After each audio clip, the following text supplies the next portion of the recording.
ब्यावरा शहर के पीपल चौराहे पर सड़क पर मिले एक पर्स को लौटाकर ब्यावरा के ऑटो चालक ने ईमानदारी की मिसाल पेश की है। दरअसल ब्यावरा के ऑटो चालक महावीर सोनी को शहर के पीपल चौराहे पर सड़क पर एक पर्स मिला, जिसमें ब्यावरा MPEB में पदस्थ लाइनमैन होकम सिंह गुर्जर का नाम और नंबर लिखा हुआ था। वहीं पर्स में 2055 रुपये नगद और Aadhaar card, PAN card, ATM, voter ID सहित अन्य दस्तावेज रखे हुए थे, जिसे ऑटो चालक महावीर सोनी ने देख डायरी में लिखे नंबर के आधार पर लाइनमैन होकम सिंह गुर्जर से संपर्क कर ब्यावरा सिटी थाने में थाना प्रभारी राजपाल सिंह राठौर, SI जगदीश गोयल की मौजूदगी में लौटाकर ईमानदारी की मिसाल पेश की।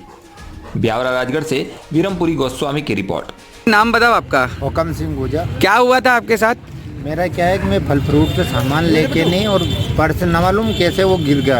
मैंने ढूंढा भी सही, नहीं मिला। आखिरकार मैंने फिर रिपोर्ट डाली और मोबाइल उसको ATM को भी लॉक करवाया। और फिर मेरे पास कॉल आया ब्यावरे से सोनी जी का कि आपका पर्स मिला है, उसमें ये सामान है, आप ले जाओ। इनका कल आ जाऊँगा, ले लूँगा। मेरी इच्छा हुई मैंने कि इनका जो ईमानदारी इन्होंने कहा था क्यों ना पेपर में दी जाए या पुलिस के द्वारा इनका वो करवाया जाए। फिर मैंने बात करी इनसे।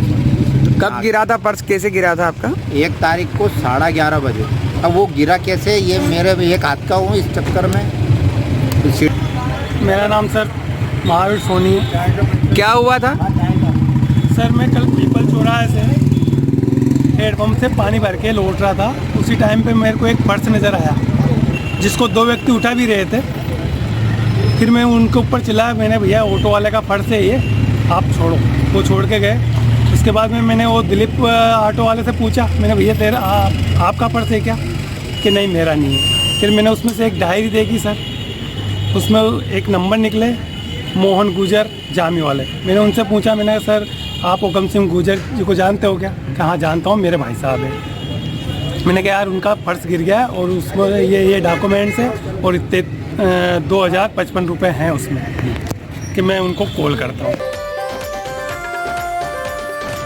झुंझुनू के पिलानी में 5 वर्षीय बालिका से दुष्कर्म सहित प्रदेश में बढ़ रही दुष्कर्म की घटनाओं के विरोध में आज सर्व समाज ने टोंक में दुष्कर्मियों को फांसी दिए जाने की मांग को लेकर प्रदर्शन करते हुए मुख्यमंत्री के नाम ज्ञापन दिया। इससे पूर्व सेन समाज सहित कई समाजों के लोग गांधी पार्क में एकत्रित हुए, जहां से दुष्कर्मियों को फांसी दिए जाने की मांग को लेकर नारेबाजी करते हुए कलेक्ट्रेट पहुंचे, जहां उन्होंने ADM को मुख्यमंत्री के नाम ज्ञापन सौंपा।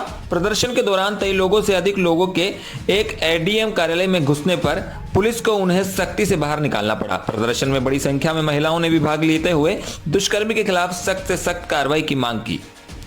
टोंक से सुभाष सोदा की रिपोर्ट। पॉलिटिकल मुद्दा नहीं है, किसी एक समाज विशेष का मुद्दा नहीं है, हमारे भारत देश की बेटियों का मुद्दा है। इसमें हम सर्व समाज इस बात के लिए हमें ऐसा लगता है कि जब ऐसा जघन्य अपराध करता है कोई भी व्यक्ति, तो वो बच कैसे निकलता है, ये समझ में नहीं आता। सरकार कानून बनाती है और कोर्ट में इस तरह के केस दर्ज कैसे हो सकते हैं?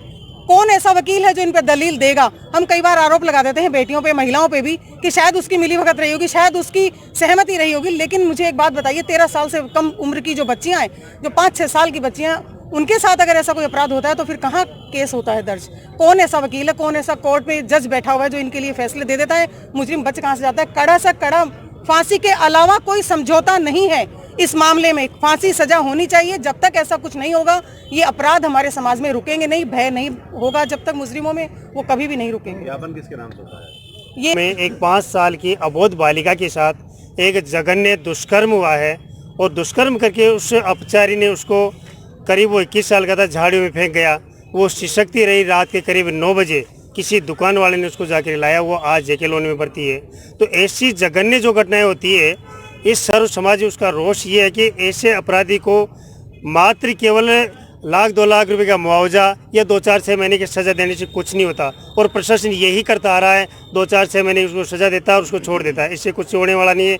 ऐसे जघन्य अपराधी को सरेआम बीच चौराहे पे फांसी की सज़ा होनी चाहिए। सिवाय एक ही मांग है, उसको फांसी होनी चाहिए, ताकि भविष्य में इसकी पुनरावृत्ति नहीं हो। अगर भविष्य में कोई ऐसा दुष्कृत्य करने की सोचे भी, तो वो 100 बार सोचे और उसका ऐसा परिणाम जाए कि इस क्षेत्र में वो बिल्कुल दफा।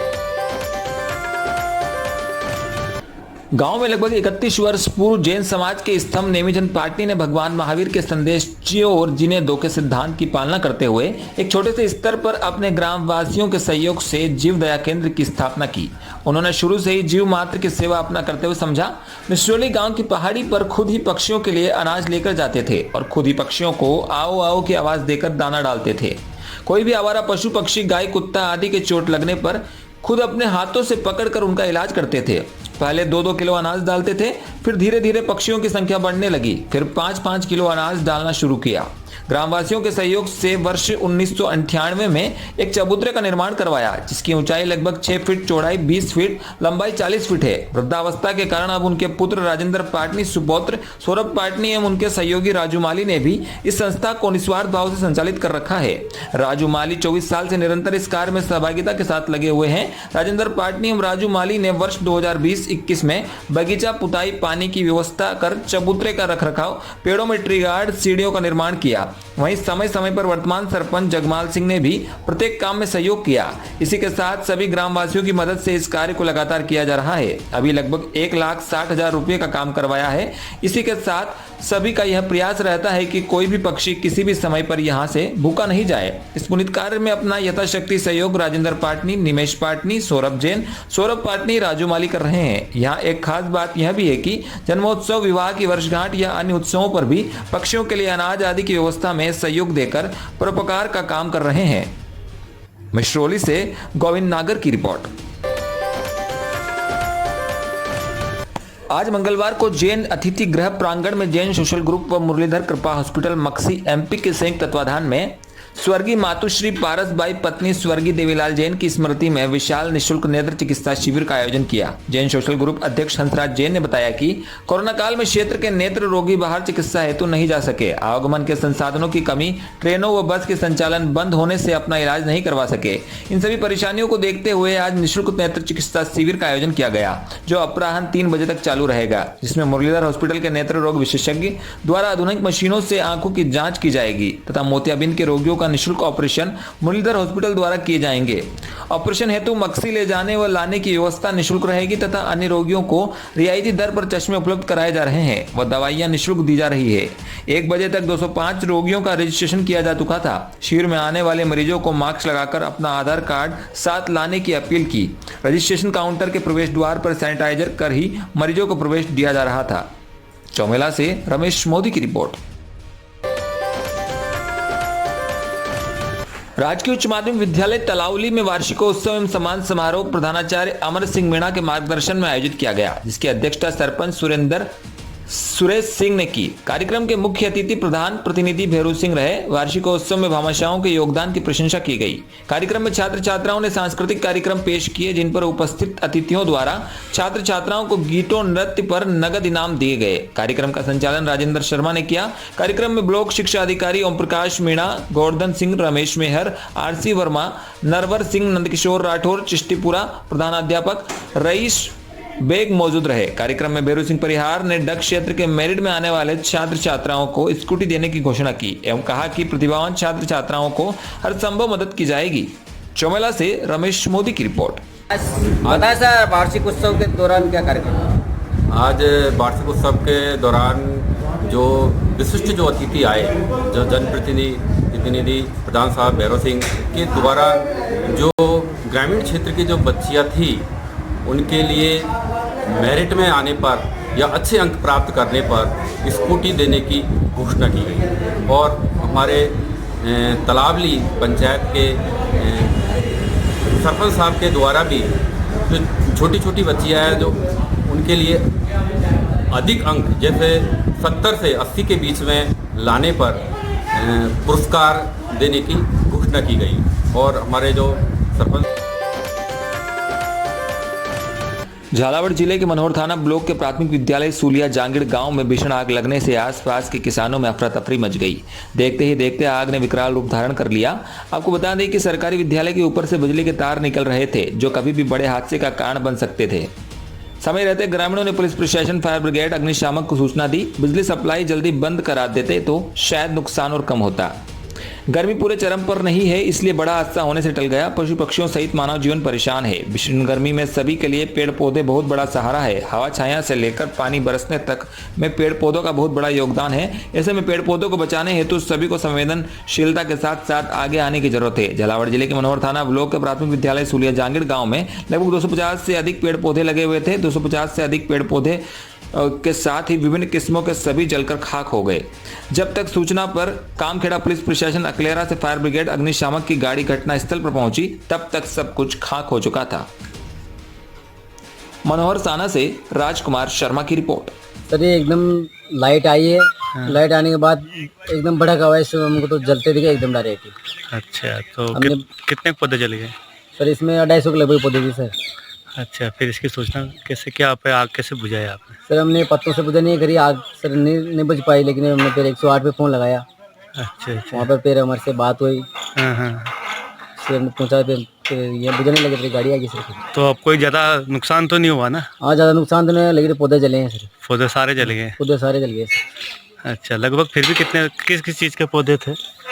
सर सभी प्रकार के पौधे थे सर। चाय वाले पौधे भी थे, शीशम के थे, वो फुलवारी पौधे थे, सब पीछे आगे पीछे पौधे थे। कहाँ का स्कूल है सर ये? स्कूल जाकर के स्कूल है सर।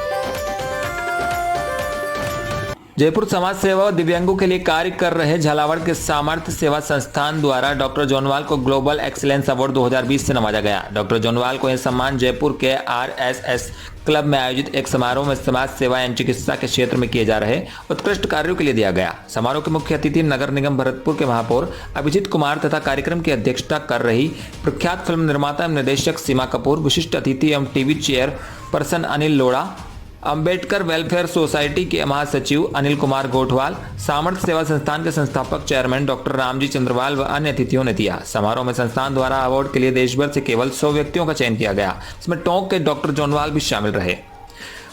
डॉक्टर जोनवाल को इससे पूर्व भी उत्कृष्ट सामाजिक एवं चिकित्सा कार्यों के लिए अनेक संस्थाएं सम्मानित कर चुकी है। डॉक्टर प्रमोद कुमार जोनवाल वरिष्ठ आयुर्वेदिक चिकित्सा टोंक आयुर्वेद एवं शार सूत्र चिकित्सा सेवा द्वारा पाइल्स, फिस्टुला, फिशर तथा अन्य रोगों की चिकित्सा आम जन तक शिविरों में अपनी सेवाएं देकर तथा सामाजिक रूप से सक्रिय रहकर पे बैक टू सोसाइटी के आधार पर निरंतर को मुख्य धारा में जोड़ने हेतु कार्य करते हैं। टोंक से सुभाष सोधा की रिपोर्ट। कोविड-19 फेज 3 में मिश्रोली PSC पर 60 वर्ष से अधिक उम्र वाले लोगों के लिए टीकाकरण सत्र आयोजित किया गया। चिकित्सा प्रभारी डॉक्टर दिनेश मीणा ने बताया कि टीकाकरण शिविर में 60 वर्ष से अधिक आयु के 300 लोगों के टीके लगाए गए। इस दौरान दिनेश मीणा व मौके पर प्रभारी doctor Dinesh Meena, team Suraj Prakash Berwa, Giriraj Meena, Ashok Soni, Hemraj Meena, Gopal LHV, Jaya Mani, PN LCC, Sharda Kumari व आंगनबाड़ी कार्यकर्ता, आशाएं व PSC स्टाफ व शिक्षा विभाग से महावीर शर्मा, विकेश पाटीदार, गिरिराज पाटीदार, पवन कुमार, शीला शर्मा व क्षेत्र के अध्यापक मौजूद रहे। मिश्रौली से गोविंद नागर की रिपोर्ट। कस्बे के गौशाला तिराहे पर 2 बाइकों की भिड़ंत में दोनों बाइक सवार घायल हो गए, जिसे राहगीर डग अस्पतालों में उपचार के लिए ले गए। मिली जानकारी के अनुसार गोवर्धन लाल मेहर निवासी Tapli Hero Honda CD deluxe bike से चौमेला की तरफ जा रहे थे और उधर से भड़का गांव से डग दूध देने के लिए डिस्कवर बाइक से मोहनलाल शर्मा डगा रहे थे। तभी टापली निवासी युवक ने बाइक भिड़ंत कर दी और मौके से फरार हो गया। सूचना पर ग्रामीणों ने जमुनिया गाँव में उसको पकड़ा और दोनों का डग में उपचार कराया, जहाँ मेल नर्स नरेश और लखन मीणा ने इलाज किया। वह अस्पताल में बड़ी संख्या में ग्रामीण अस्पताल पहुंचे। डग से ब्यूरो रिपोर्ट। गैरसैंण में बीते सोमवार को आंदोलनकारियों पर पुलिस द्वारा की गई लाठीचार्ज की घटना के बाद श्रीनगर में उबाल है। इस घटना के बाद विभिन्न सामाजिक संगठनों ने सरकार के खिलाफ प्रदर्शन करते हुए इस घटना की निंदा की। गढ़वाल विवि के छात्रों में खासा आक्रोश देखने को मिला। गढ़वाल विवि में छात्र छात्राओं ने एकत्रित होकर सरकार और पुलिस प्रशासन के खिलाफ जमकर नारेबाजी की। छात्रों ने कहा कि सरकार का इस तरह का रवैया किसी भी हद में बर्दाश्त नहीं किया जाएगा। कहा कि गैरसैंण में नंदप्रयाग घाट सड़क मार्ग चौड़ीकरण की मांग को लेकर शांतिपूर्ण प्रदर्शन कर रहे आंदोलनकारियों पर लाठीचार्ज लोकतंत्र के नाम पर काला धब्बा है। श्रीनगर गढ़वाल से वीरेंद्र रावत की रिपोर्ट। पहले तो मैं कड़ी शब्दों में त्रिवेंद्र रावत सरकार और प्रदेश की जो वर्तमान सरकार है भाजपा सरकार, उसका विरोध करता हूं। और ये कहीं ना कहीं हमारे इस उत्तराखंड की देवभूमि के लिए एक अपशगुन है। और हमारे इस देवभूमि में जिस प्रकार से रामपुर के तिराहा में मुलायम सिंह यादव जी के ज़माने में जो 1994 में जो कांड हुआ था, कल हमको गैरसैंण के भाड़ी सैंण में देखने को वो कांड मिला। और मैं कहना चाहता हूँ प्रदेश की सरकार से कि यदि प्रदेश की सरकार का इसी प्रकार का रवैया रहा तो ये जिस तरीके से सरकार की पुलिस द्वारा बर्बर तरीके से जो गैरसैंण में घाट नंदप्रयाग सड़क चौड़ीकरण को लेकर के जो आंदोलनकारी थे उनके साथ जिस तरीके की बर्बरता की गई, लाठीचार्ज की गई, हमारी माताओं बहनों के साथ बदसलूकी की गई, उसकी हम सब लोग निंदा करते हैं। और यहाँ गढ़वाल विश्वविद्यालय में तमाम छात्र संगठन एकजुट होकर के इसका विरोध कर रहे हैं। एक तरफ सरकार जो है ऑल वेदर रोड बना रही है, दूसरी तरफ जो लोग अपनी सड़क को चौड़ी करने की मांग कर रहे हैं ताकि उनके लिए जो स्वास्थ्य सुविधाएं हैं वो थोड़ा। सहसपुर विधानसभा के अंतर्गत सेलाकुई में आज कांग्रेस के जिला अध्यक्ष संजय किशोर व प्रदेश सचिव पूर्व राज्य मंत्री आकिल अहमद के नेतृत्व में कांग्रेस पार्टी के पदाधिकारियों एवं कार्यकर्ताओं ने प्रदेश सरकार की तानाशाही के विरोध में शिव मंदिर सेलाकुई से नारेबाजी करते हुए सत्येंद्र चौक पर प्रदेश सरकार का पुतला दहन किया। बीते रोज नंदप्रयाग घाट मार्ग के चौड़ीकरण की मांग को लेकर उत्तराखंड के गैरसैंण में विधानसभा भवन का घेराव करने जा रहे घाट क्षेत्र के लोगों पर पुलिस द्वारा लाठियां बरसाई गई थी, जिसमें कई आंदोलनकारी चोटिल हो गए। वहीं लाठीचार्ज में आंदोलन कर रही महिलाओं को भी गंभीर चोटें आई है। आपको बता दें, प्रदेश सचिव व पूर्व राज्य मंत्री आकिल अहमद ने कहा कि भाजपा सरकार हमेशा से ही आंदोलन विरोधी कर रही है। वह आंदोलन की आवाज को दबाने के लिए लाठीचार्ज करना भाजपा सरकार के लिए आम बात है। आगामी विधानसभा चुनाव में प्रदेश की जनता भाजपा सरकार को इसका मुंहतोड़ जवाब देने का काम करेगी। जिला अध्यक्ष संजय किशोर ने कहा कि प्रदेश सरकार का आंदोलन कर्मियों के प्रति इस तरह का रवैया प्रदेश की जनता बिल्कुल भी बर्दाश्त नहीं करेगी। इस मौके पर नगर अध्यक्ष अमित पवार, पूर्व अध्यक्ष रमेश पवार, जगदीश शर्मा, अक्षय गोस्वामी, तालिब अरशद खान आदि उपस्थित रहे। सेलाकुई देहरादून से ब्यूरो रिपोर्ट। मध्य प्रदेश के खंडवा लोकसभा सीट से बीजेपी सांसद नंद कुमार सिंह चौहान का आज गुरुग्राम के मेदांता अस्पताल में निधन हो गया। 11 जनवरी को कोरोना पॉजिटिव होने के बाद से 68 वर्षीय नंद कुमार सिंह का भोपाल के अस्पताल में इलाज चल रहा था। तबियत ज्यादा बिगड़ने के बाद उन्हें 1 महीने पहले मेदांता अस्पताल में शिफ्ट किया गया था। बीजेपी सांसद के निधन पर प्रधानमंत्री नरेंद्र मोदी ने भी दुख जताया। उन्होंने कहा, खंडवा से लोकसभा सांसद नंद कुमार सिंह चौहान के निधन से दुखी हूं। उन्हें मध्य प्रदेश में भाजपा को मजबूत करने के संगठनात्मक कौशल और प्रयासों के लिए याद किया जाएगा। उनके परिवार के प्रति संवेदना। वहीं केंद्रीय गृह मंत्री अमित शाह ने कहा, पूर्व प्रदेश अध्यक्ष व खंडवा से सांसद नंद कुमार सिंह चौहान के निधन का दुखद समाचार प्राप्त हुआ। उनका संपूर्ण जीवन जनसेवा को समर्पित रहा। उन्होंने मध्य प्रदेश में संगठन के विस्तार में अहम भूमिका निभाई। मैं उनके परिजनों के प्रति संवेदना व्यक्त करता हूं। वहीं मध्य प्रदेश के मुख्यमंत्री शिवराज सिंह चौहान ने ट्वीट करके कहा, लोकप्रिय जन नेता नंदू भैया हम सबको छोड़कर चले गए। हमारे सब प्रयास विफल हुए। नंदू भैया के रूप में बीजेपी ने एक आदर्श कार्यकर्ता, कुशल संगठक, समर्पित जन नेता को खो दिया। मैं व्यथित हूं। नंदू भैया का जाना मेरे लिए व्यक्तिगत क्षति है। सीएम शिवराज सिंह चौहान ने कहा, प्रदेश अध्यक्ष के रूप में नंदू भैया ने अपना सर्वोत्कृष्ट योगदान दिया। नंदू भैया की पार्थिव देह आज उनके गृह ग्राम पहुंचेगी। कल हम सब उन्हें विदाई देंगे। मैं उनके चरणों में श्रद्धा सुमन अर्पित करता हूं। बताया जा रहा है कि सांसद नंद कुमार सिंह चौहान का पार्थिव शरीर आज खंडवा लाया जाएगा, जहां से शाहपुर ले जाया जाएगा। भोपाल से ब्यूरो रिपोर्ट, सुमित सिंह राठौर।